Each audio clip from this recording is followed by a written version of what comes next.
Sisi tumetuma madawa mengi sana kwa hospitali zetu zote za kaunti ya Kisii, 161 madawa ambao yalikuwa zaidi ya shilingi milioni 68, 68 million imeenda pale kwa mahospitali.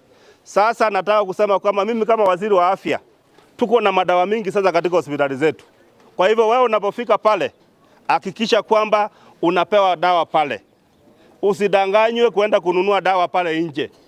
Ninajua tuko na wafanyikazi wetu wengine ambao wana ukora kidogo kidogo, lakini wewe fika pale hospitali, utatibiwa, utapewa dawa. Madawa hatuuzi katika zile hospitali za level 3, level 2 na level 1. Madawa inapewa free. Yale madawa ambao tunauza ni yale ambao mnapewa katika hospitali zile za level 4 na KTRH. Hapo ndio utanunua madawa, lakini bei ni nafuu. Pili, ningependa kuwasihi kwamba tuko na ile SHA. Si mnajua SHA? Social Health Authority. Kwa kile ile inaitwa SHIF, Social Health Insurance Fund. Wewe unaambiwa kwamba tafadhali ujiandikishe, kwa sababu kama hujajiandikisha huwezi pata nini? Huduma. Uende ujiandikishe, uhakikishe kwamba umejiandikisha, na ukifika pale hospitali utatibiwa bila kutoa shilingi yoyote. Kwa level 4 na level 5. Kwa hivyo tunawasihi ndugu zetu wote ambao mko hapa, kama hujajiandikisha tafadhali make sure you register to SHA and ile SHIF.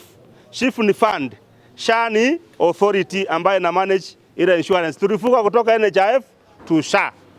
Sawa sawa? Sisi kama kaunti ya Kisii tuko na mipango mingi mzuri ambao tunafanya.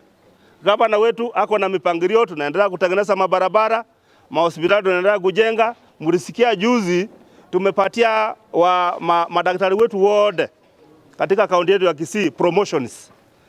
Wengi wamepata zaidi ya 1000 wamepewa promotions kuhakikisha kwamba wako motivated kwa ile kazi ambao wanafanya. Na tukatangaza kwamba tutaajiri madaktari wengine wengi. Tayari advertisement itatoka na watu wataanza kuambiwa wafanye applications, tuachili ndugu zetu na dada wetu ambao hawajapata kazi waweze kupata kazi ya udaktari katika kaunti yetu ya Kisii. Elebia ko sere bobe. Taribo iko.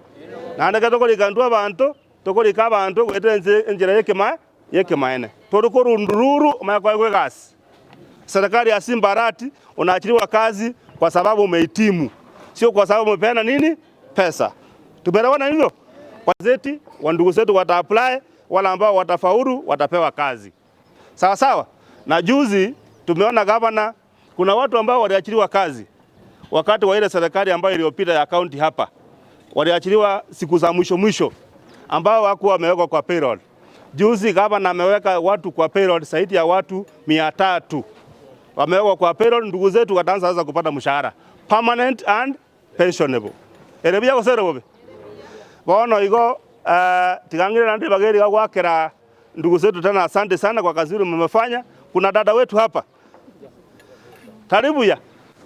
Oroje munane nyamwamirega na mubeka nyomba ari nimbeke sitima nyomba bodi. Nimbeke sitima nyomba. Taka babuya. Nawaambia eti sasa wewe vile uko. They are saying you are so beautiful. That we don't even need electricity in our houses. So huyu ndiye mmoja wale ambao wanashirikiana na ndugu zetu wa serikali ya kaunti, ni daktari ndiye anawasaidia kuwawekea miguu kwa miguu yenu na kwa mikono yenu. Sasa angependa kusema